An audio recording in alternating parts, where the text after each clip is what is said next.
이 성탄절은 하나님의 독생자 그 아들이 우리를 구원하기 위해서 인간의 몸으로 이 세상에 오신 날입니다. 이것을 위해서 하나님은 마리아의 태를 빌리셨습니다. 그녀는 유다 지파 사람인 요셉과 약혼을 한 사였지만 아직 남자와 아무런 관계를 갖지 않은 처녀, 곧 동정녀였습니다. 그런데 그녀가 임신한 것을 알게 되었을 때 요셉은 그녀가 부정을 저질렀을 것이다 이렇게 생각을 하고 조용히 약혼을 파기하려고 했습니다. 그랬을 때 어느 날 그가 꿈을 꾸는데 꿈속에 주의 사자가 나타나서 마리아에게 잉태된 것은 사람을 통해서가 아니라 성령으로 잉태된 것이다. 그러므로 그를 아내로 데려오기를 두려워하지 말라. 그렇게 이야기를 하면서 이 태어날 아기에게 하나님이 지어주신 이름이 무엇인가 하는 것을 가르쳐 줬습니다. 그것은 바로 예수라고 하는 이름이었습니다. 아울러서 이 예수의 탄생이 구약의 선지자 이사야의 예언의 성취임을 알리면서 또 다른 이름을 소개를 하는데 그 이름이 바로 임마누엘이었습니다. 예수, 임마누엘 이 두 개의 이름은 이 땅에 오신 하나님의 아들이 우리들에게 어떠한 분인가라고 하는 것을 가르쳐주는 귀한 말씀입니다. 그 이름 우리가 가장 듣고 싶은 이름이고 그리고 우리의 가슴에 영원히 품어야 할 이름입니다. 왜냐하면 그 이름은 언제나 우리들 속에 새로운 용기와 소망을 주는 이름이기 때문입니다. 그 이름 안에 담긴 뜻을 우리가 살피면서 그것을 이 시간에 우리 가슴 깊이 새겨놓도록 합시다. 자, 첫째로는 그의 이름은 예수입니다.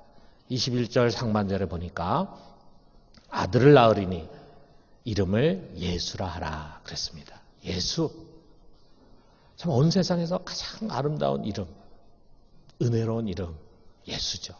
그 예수의 뜻은 우리 히브리어로 구약에 여호수아라고 하는 이름이 축약이 된 것이 예수인데 그 의미가 뭐냐면 여호와는 구원이시다라고 하는 그런 뜻입니다. 여호와는 구원이시다. 그래서 그 이름을 부여한 천사가 이렇게 설명합니다. 21절 하반절 보니까 이는 그가 자기 백성을 그들의 죄에서 구원할 자이심이라 하니라 그랬어요. 구원하실 이, 구원자. 여러분, 우리가 이 세상을 살아가면서 이거보다 더 듣기 좋은 말이 있겠습니까? 구원자. 제가 어릴 때요, 우리 아버님이 종종 저를 영화관에 데려가셨습니다. 제가 살고 있던 곳은 서울에서 아주 변두리, 좀 가난한 사람들이 사는 그야말로 산으로 되어 있는 그런 아주 험한 지역이었는데 금호동이라고 하는 곳인데 그래서 굉장히 많은 사람들이 살고 있었음에도 불구하고 극장이 딱 하나 있었습니다. 금호극장이라고. 그런데 그 당시 1960년대에 우리 한국 영화에 큰 붐이 있었어요. 영화 배우들도 많이 있었고 또 영화 극장마다 관객이 가득가득 차고 그래서 어떤 영화는 2시간을 기다렸다가 줄을 서서 기다렸다가 보는 일도 있었고 제 기억에 옛날에 빨간 마우라라는 영화 나왔는데 그거는 아주 한나절을 기다렸다가 영화를 본 기억이 납니다. 참 그 당시에 참 가난했잖아요. 이렇게 고달프게 살아가는 우리들에게 그 영화라는 것이 참 큰 위로가 됐던 것 같아요. 그런데 그 당시에 그 영화관의 풍경 중에 보면은 이 관람 도중에 영화를 보는 도중에 관객들이 다 같이 박수를 막 치는 그런 일들이 있었습니다. 지금은 그런 일이 없지만 그 당시에는 그랬어요. 언제 박수를 치냐면요. 당시에 그 영화 스토리가 되게 비슷했습니다. 악인과 선인이 아주 선명하게 갈라지고 그러면 당연히 관객들은 영화에 나오는 그 선인들, 착한 사람들이 이제 우리 편이라고 생각을 하는 거죠. 그런데 영화가 진행되는 동안에 보면은 그 우리 편이 꼭 위기를 겪게 되는 거예요. 적의 스수에 넘어가가지고 곤경에 처하게 되고 아주 죽기 일보 직전까지 이렇게 가게 되면은 관객들은 마치 자신이 그런 코너에 몰린 것처럼 긴장을 하면서 숨을 죽입니다. 그런데 갑자기 어디선가 영웅이 나타나는 거예요. 그래가지고 막 적들을 때려 눕히고 극적으로 우리 편을 구하는 것입니다. 이 영웅이 나타나는 장면에서 막 관객들이 그 영화를 보다가 흥분을 이기지 못하고 막 박수를 치는 거예요. 박수를. 60년대 사람들의 그 때묻지 않은 순수함이죠. 저리 가만히 생각해 보면은 사람들이 그렇게 영화에 몰입하면서 공감했던 것은 우리가 세상에 살아가는 인생이 그와 비슷하기 때문이었어요. 코너에 몰리고 있다는 느낌을 받을 때가 많다 이거죠. 그러면 어디선가 짠 하고 반전이 일어나기를 갈망합니다. 내 인생에 그런 영웅과 같은 구원자가 나타나기를 간절히 바라는 것입니다. 여러분, 우리 인간은 평생 살면서요, 참 이 구원을 갈망합니다. 왜 그렇습니까? 우리 인생에는 수많은 고난으로 점철이 되어 있기 때문이에요. 산을 하나 넘어간 다음에는 푸른 평원이 나오기를 기대하지만 산을 하나 넘으면 또 다른 산이 기다리고 있습니다. 그 산들이 다 하나같이 오르기가 힘든 산들이에요. 쉬운 것이 없습니다. 막 헉헉대면서 버거하면서 올라갑니다.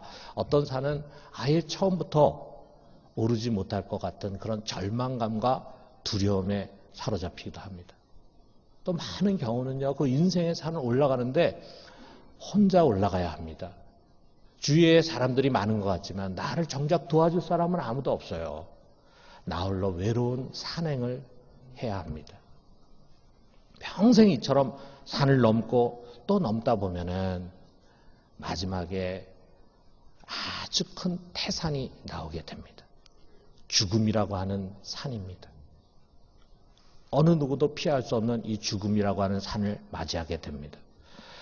참 지금까지 살아오면서 올라갔다 내려갔다 했던 그 모든 산들이 다 높고 힘들다고 생각했지만 그 마지막 죽음의 산을 대하게 되면은 지금까지 넘어온 산들은 아주 작고 보잘것없는 언덕에 불과했다라고 하는 것을 알게 됩니다. 어느 누구도 이 산을 넘어갈 수가 없습니다. 거기서 모두가 다 주저앉게 되는 거예요. 여러분, 이것이 우리의 인생길입니다. 우리가 구원이라고 하는 말을 그토록 좋아하고 갈망하는 이유가 여기 있어요. 그렇기 때문에 하나님은 우리들에게 구원을 보내주셨습니다. 그의 아들 예수 그리스도예요.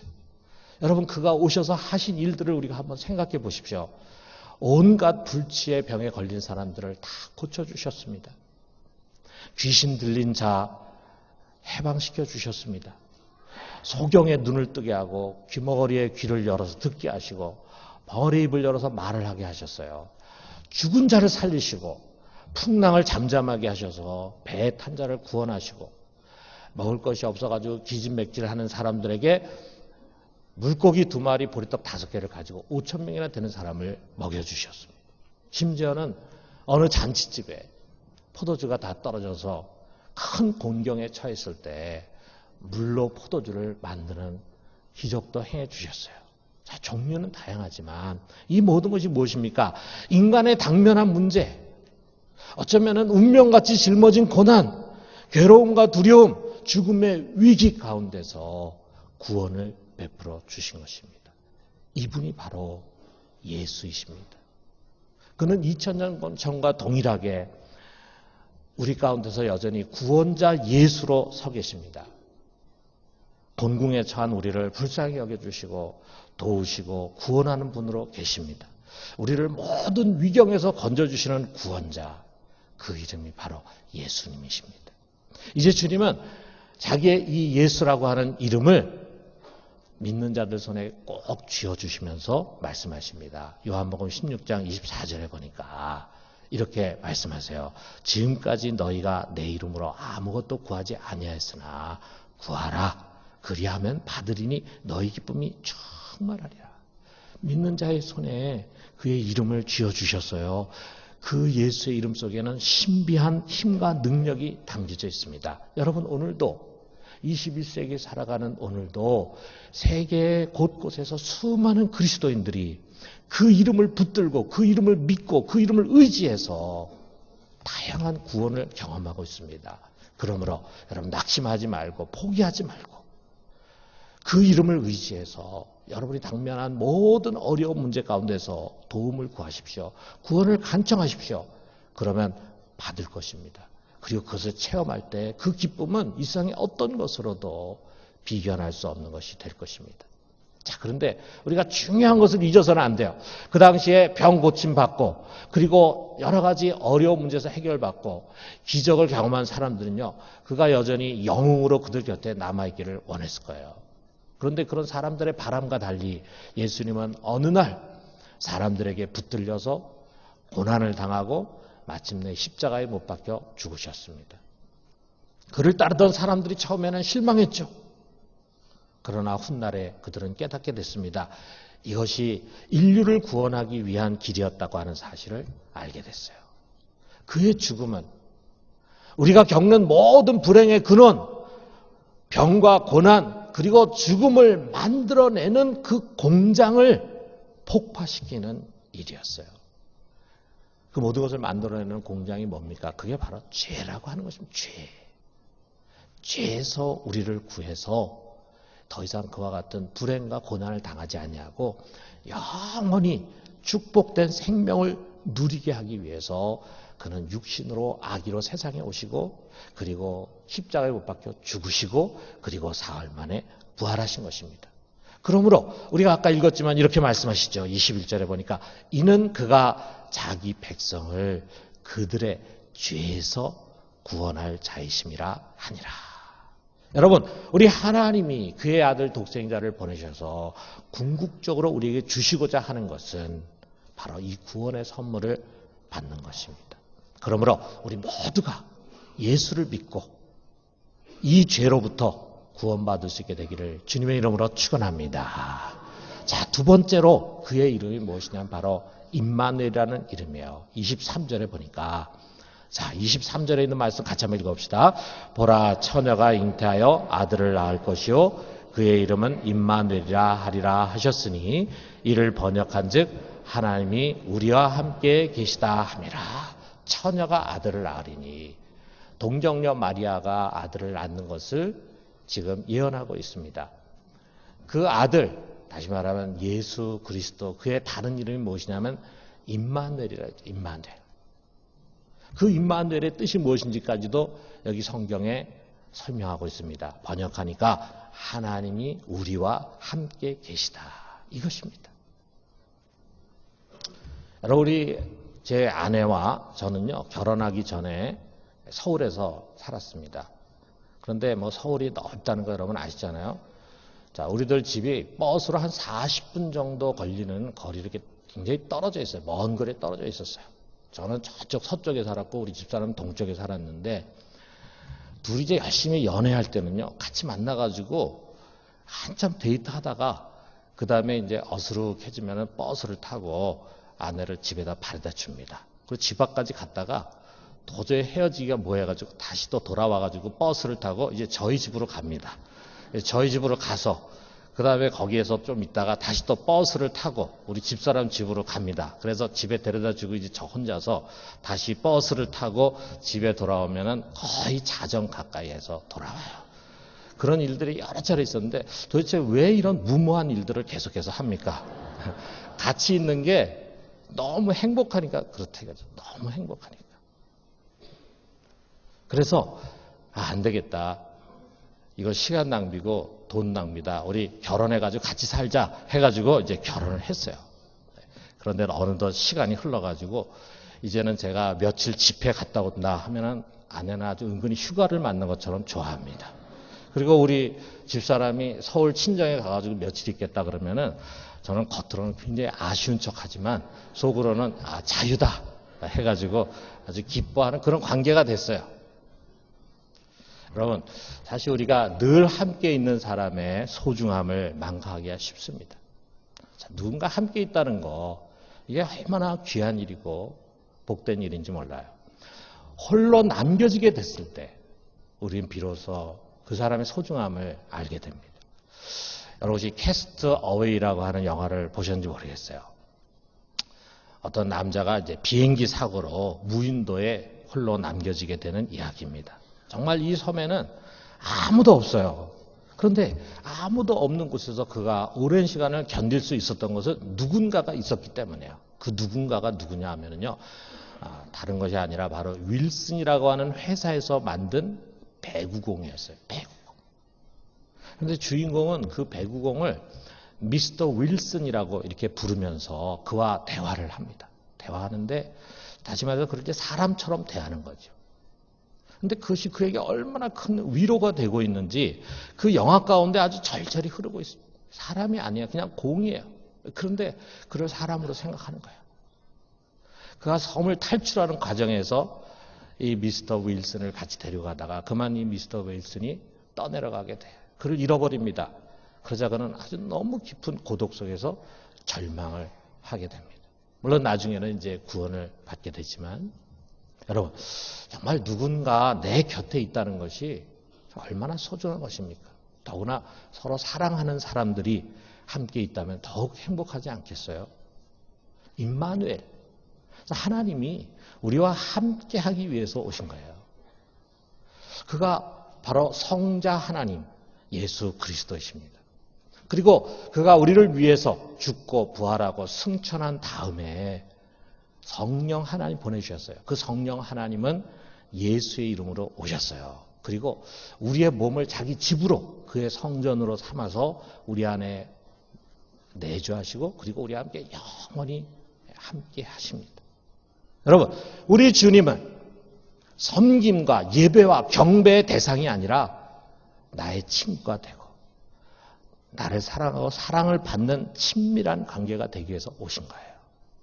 나를 감독하고 나를 책망하고 나를 정죄하는 분이 아니라 나의 깊은 것을 이미 다 아시고 이해하시고 그리고 나의 그 있는 모습 그대로를 다 받아주시고 그리고 그것을 긍휼히 여기는 분으로 오셨습니다.